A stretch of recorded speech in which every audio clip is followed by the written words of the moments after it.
Good morning, guys. It is Friday, January 5th, 2024. This is Bathrobe Business. I'm back in my bathrobe, and let's jump into the news.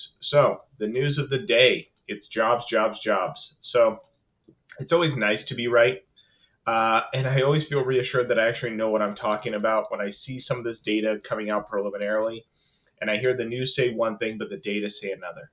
So, for weeks, for months, I have been talking about how I do not see rate cuts coming. And every time I would say that, there would be a news story that said, "Oh, the Fed's going to cut rates. The Fed's going to cut rates." And I started to doubt myself, like, well, maybe I'm just misreading the data. Maybe there's something I'm not understanding. But no, there's clear evidence that it's not going to happen.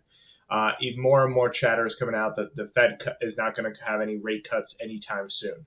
So yesterday, I reported jobs data to you guys, and that was from ADP.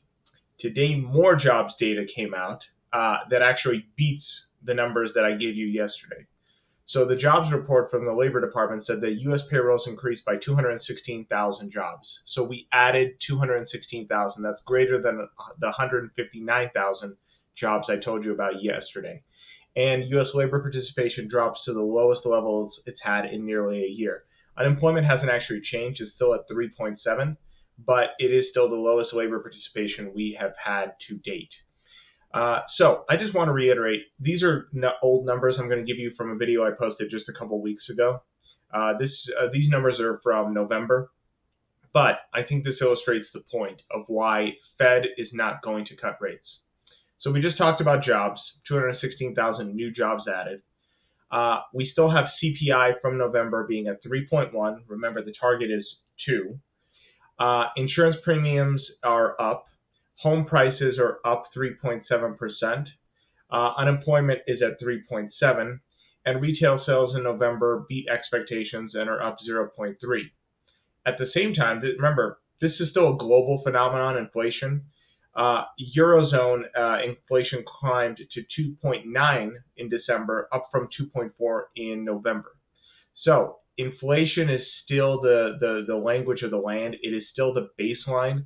No matter where you look, we're seeing inflation. I myself, we have several companies. We have jobs posting across 3 of them, and I can't find anyone to fill them. There's one job. I've gone through 5 people that I thought were qualified, but literally I put them into the chair and they can't do the job. That's just one of the companies we have. And this has become a real problem. I am willing to pay whatever it takes to get someone to do the job, but I cannot find the person to do the job. There are more job openings than there are people to fill them.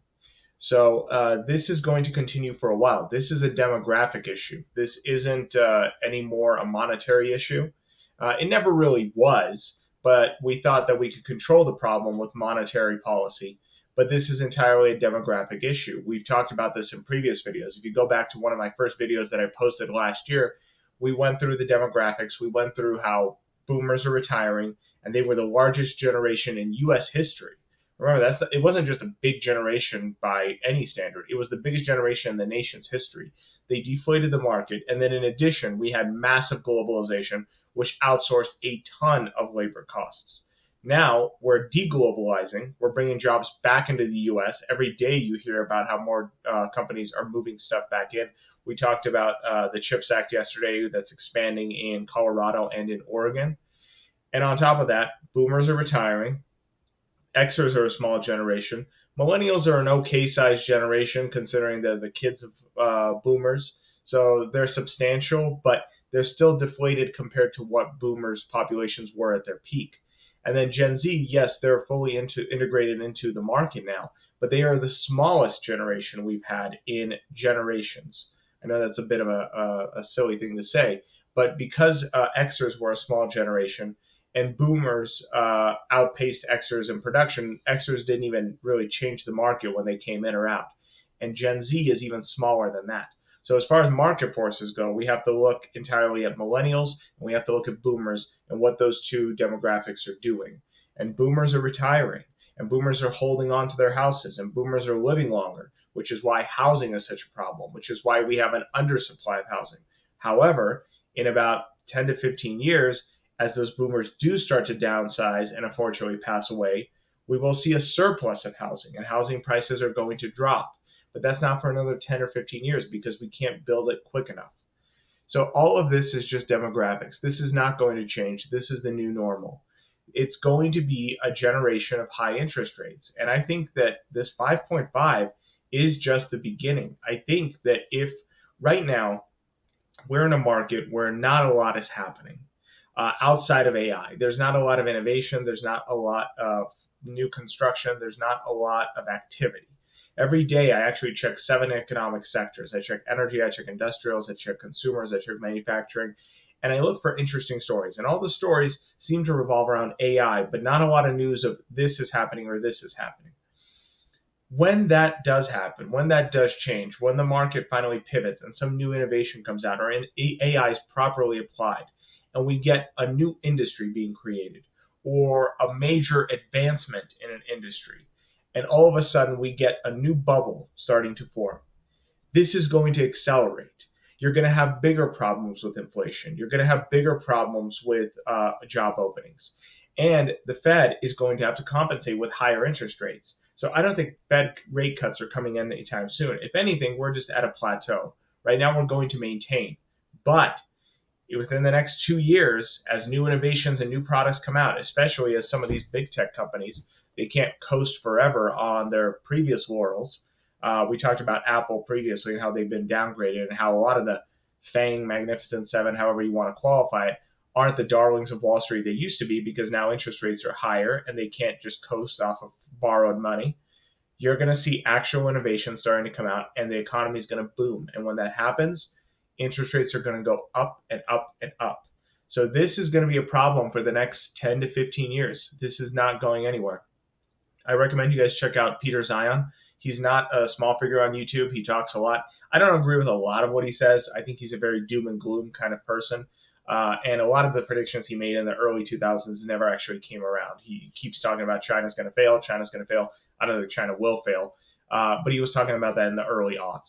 So that was almost 20 years ago, and it never came to fruition. But now he's saying, oh, no, I was wrong then, but I'm right now. Like all doomsday forecasters, they love to talk about the end of the world. And whenever it doesn't come, they just push the date out further. But I think he's spot on with a lot of the demographic issues. Now, the U.S. does have immigration that could save it. I think a lot of the immigration right now is problematic. There's an interesting book out there called We Wanted Workers, and I forget the author's name. It's somewhere over here in my library. But it talks about how just an influx of workers, of people, does not lead to a greater surplus of workers, and how you really have to match talent with position.